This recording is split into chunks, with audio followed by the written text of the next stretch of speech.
How to download and install Binance app on iPhone. Simply follow these steps.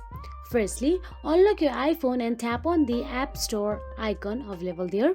And now, once you're inside the App Store, tap on the Search tab at the top or bottom according to your iOS version. Once you tap on the search address bar, enter Binance in the search bar and tap Search. Then ensure the app is published by Binance to avoid any counterfeit versions. Look for a high number of downloads and positive ratings to confirm authenticity.